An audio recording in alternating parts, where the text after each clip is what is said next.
République de Guinée. Crise de cash, banque primaire. 458 milliards demandés, 70 milliards servis, le système est asphyxié. Les chiffres sont accablants.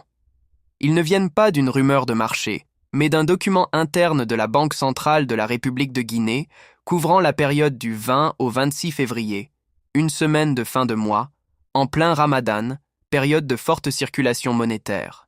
Selon ce document interne de la Banque centrale de la République de Guinée que nous possédons, le besoin minimal hebdomadaire exprimé par les 19 banques primaires du pays s'élève à 458 milliards francs guinéens. La Banque centrale indique toutefois qu'elle ne peut mobiliser que 70 milliards francs guinéens, soit à peine 15% des besoins formulés. Ce n'est plus une tension, c'est une asphyxie organisée. Comment les banques commerciales peuvent-elles servir leurs clients si on leur ferme l'accès à leur propre liquidité? On plafonne les retraits, on rationne le cash, on laisse les guichets se vider, puis on accuse les banques. Les exemples sont édifiants. Ecobank Guinée a exprimé un besoin hebdomadaire de 60 milliards francs. La Banque centrale ne lui a alloué que 8 milliards. Afriland First Bank Guinée a sollicité 25 milliards francs. Seulement 2 milliards lui ont été accordés.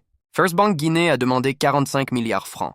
L'allocation s'est limitée à 5 milliards. United Bank for Africa Guinée, UBA, a formulé un besoin de 25 milliards francs.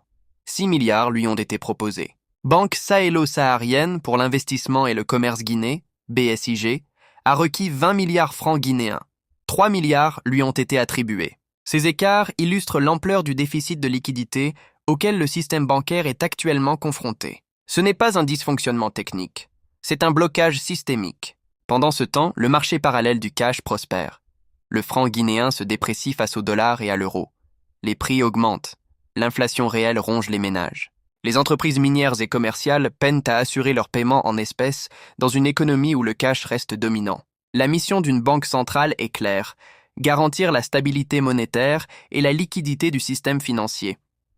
Or, aujourd'hui, la politique restrictive menée par la BCRG étouffe l'économie au lieu de la sécuriser.